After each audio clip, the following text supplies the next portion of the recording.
The founder of Ubitennis has also shared his opinion about the current fiasco in men's tennis. The three-player representatives from the ATP has said they are surprised by reaction to their decision concerning the removal of CEO Chris Kermode. In a statement issued to the media on Wednesday, the group said their verdict were not made or driven by one or two individuals' personal beliefs or agendas. Last week, the representatives voted to not renew Kermode's contract, something that has been criticized by players such as Rafael Nadal and Grigor Dimitrov. The Players' Council, which is headed by Novak Djokovic, has also been criticized for a lack of communication concerning the matter. All members of the Player Council, including the 10 current players, as well as the three-player board representatives, have spent months discussing and debating the merits and concerns with renewing Chris' contract. A statement reads, "We should not minimize the commitment and sacrifice of this Player Council to give back to their tour and the sport they care deeply about, the time and effort they have dedicated to preparing for meetings, talking with the wider player group, debating late into the night just days before big tournaments commence, and discussing all matters consistently via emails and WhatsApp chats. This decision was also made while communicating with players, tournament members, ATP staff and management, senior stakeholders in the game, CEOs and chairmen of other sports, as well as our fellow board members." The trio comprise of TV executive David Egdes, lawyer Alex Inglot and former tennis player Justin Gimelstob. Gimelstob's involvement is controversial as he is currently in the middle of a criminal investigation into an allegation of assault on a former friend, a change he has pleaded not guilty to. A war of words has broken out on the tour following Kermode's pending exit.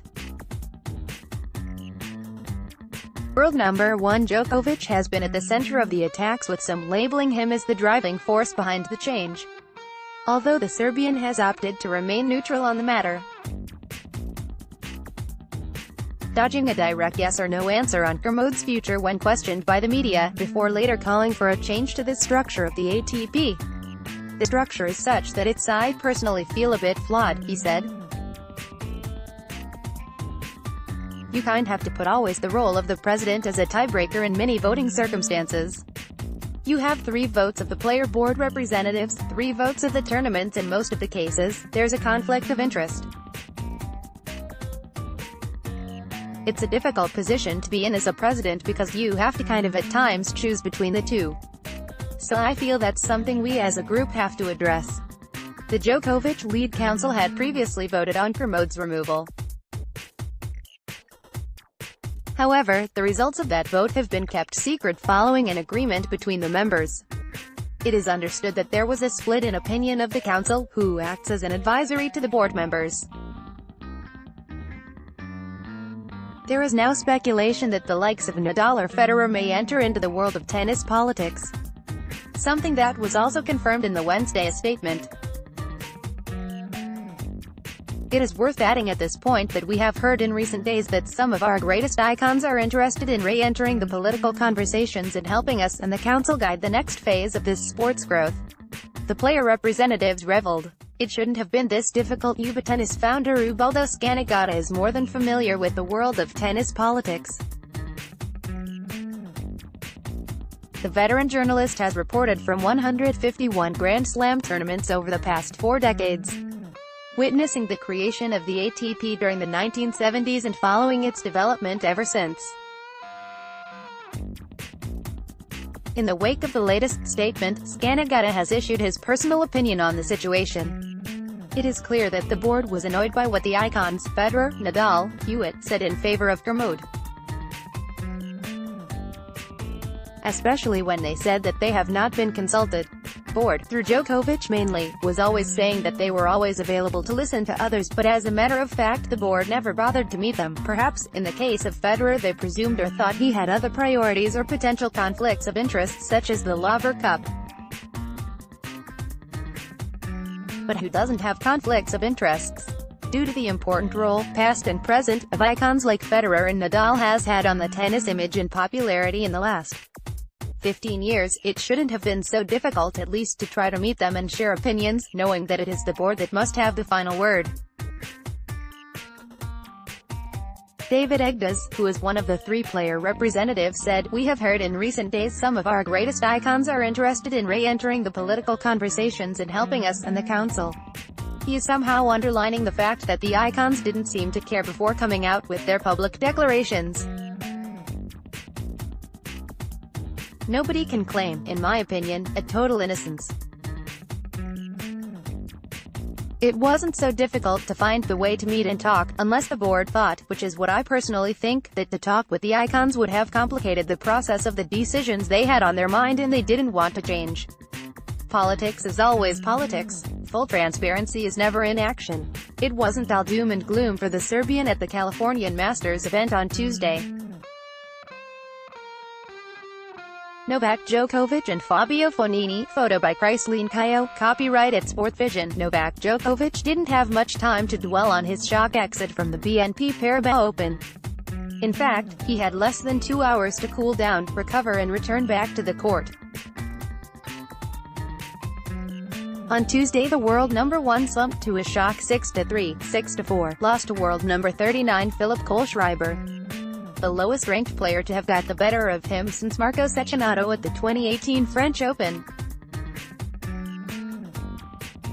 Whilst it was certainly a bad day at the office for a player who has dominated the men's tour in recent months, he is also able to see the bigger perspective with the help of his participation in the doubles draw this week.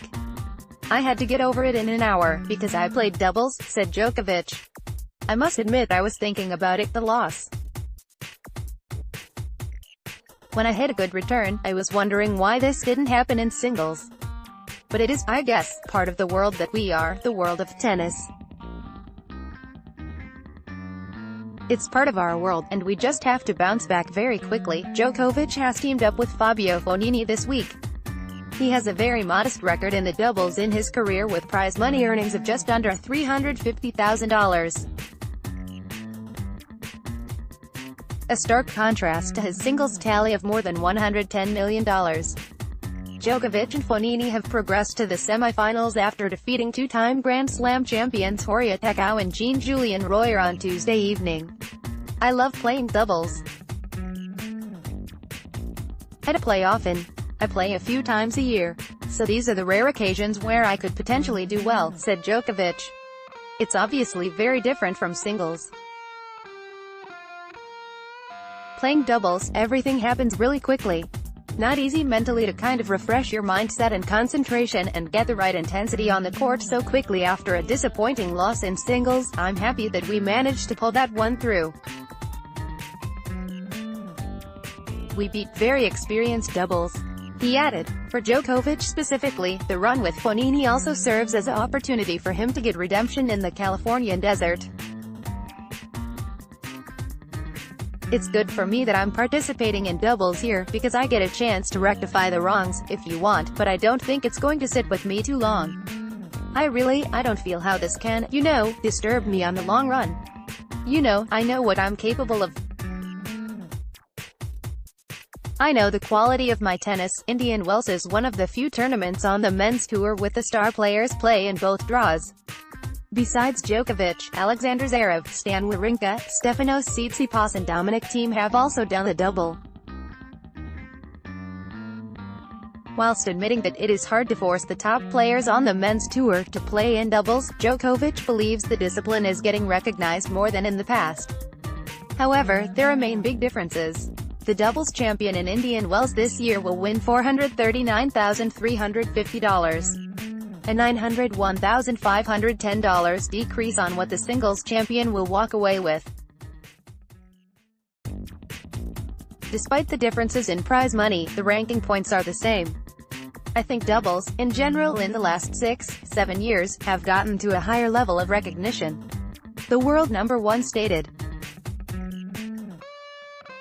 "I think in the last 10 years we have seen a great improvement and transformation of the doubles on the tour in a positive way. The tournaments are respecting doubles players more and encouraging top singles players to play doubles more. So that's good. That's positive. We need doubles, for sure." Should Djokovic triumph with Fognini this week, it would be only his second ATP titles in the doubles, and first since 2010 at the Queen's Club in London. somewhat reasonable consolation prize for the 31-year-old after his latest loss. Roger Federer, photo by Chrysaline Caio, copyright at Sport Vision. 20-time Grand Slam champion Roger Federer required less than an hour to book his place in the fourth round of the BNP Paribas Open after easing to a 6-3, 6-4 win over Stan Wawrinka. In what was a rematch of the 2017 final, the former world number one dictated proceedings and didn't face a single breakpoint throughout their encounter, producing a total of 12 winners to 9 unforced errors.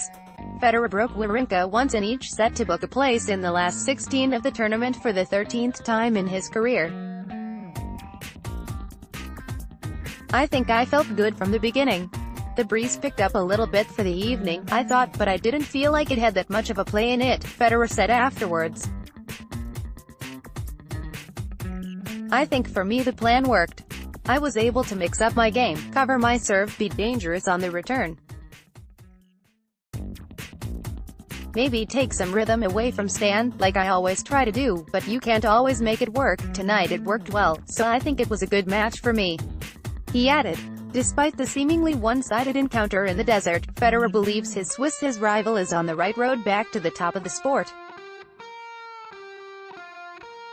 In recent months, Wawrinka has been on the comeback trail from a troublesome knee injury, dropping outside the world's top 250 last June, before rising back up to a current position of 40th. Wawrinka recently reached the final of the Rotterdam Open. I think he's right there. I think maybe all he's missing is match play and a higher ranking so he can get some better seeding so he doesn't have to face the toughest guy early on in tournaments, Federer said of the 33-year-old. I think he's ready to go. I thought he played great already in Cincinnati last year against me. He's played some good matches since. He had a good Rotterdam. Acapulco, he played good from what I saw against Nick again this tournament, too. It's just a matter of time until he's going to break through again. Federer continues to dominate their head-to-head with his record now standing at 22-3. All three of his losses to Wawrinka have been on the clay, with the last dating back to the 2015 French Open. Following the shock exit of Novak Djokovic, the 37-year-old has a chance to claim a sixth title in Indian Wells. So he do so, he would become the most decorated singles player in the history of the men's tournament. He already holds the record of most final appearances, which is 8. Federer's next test comes in the form of Great Britain's Kyle Edmund, who is on a 7-match winning streak after recently winning a challenger tournament in Indian Wells. The 22nd seed secured his place in the last 16 with a straight-sets win over Delray Beach Open champion Raidu Elbot. I've gotten to know Kyle a little better through Laver Cup in Chicago. He's a great guy to be around. I had once upon a time an appearance with him in London. I think he's a really nice guy. Trains hard. He's got good balance. Very similar backhand to Murray in some ways, also, by the technique of it. And the forehand really goes, Federer evaluated. Should Federer prevail over Edmund, it would be his 65th win in the tournament. Three-time Indian Wells champion Rafael Nadal cruised through Argentina's Diego Schwartzman 6-3, 6-1 after 1 hour and 15 minutes with 4 breaks of serve to reach the fourth round at the BNP Paribas Open at Indian Wells. Nadal did not face any breakpoint during his match against Schwartzman to improve the win-loss record in his head-to-head matches against the Argentine to 7-0. He scored 5 of these 7 matches in straight sets. Both players went on serve with no breaks in the first 7 games before Nadal converted his second break point to take a 5-3 lead, when Schwartzman netted a backhand. He closed out the first set with a hold of serve at 15 in the next game after 40 minutes. Nadal earned his first break at the start of the second set after forcing an error from Schwartzman. He went up a double break to open up a 3-0 lead after a backhand error from Schwartzman. Schwartzman got his first game on serve for 1-4, but he dropped his serve for the third time in the 7th game to lose the second set 6-1, when he sent a backhand long. In his first two tournaments of the year, Nadal reached the Australian Open final and lost to Nick Kyrgios in Acapulco. He is bidding to win his fourth title in Indian Wells and his first win at this tournament since 2001. Nadal will face Serbian qualifier Filip Krajinovic, who upset Daniil Medvedev 6-3, 6-2 in just 78 minutes. Krajinovic won his 5 matches at this year's edition of Indian Wells, including the qualifying round, without losing a set. The Serb won 57% of his second serve points and fended off the 2 break points he faced.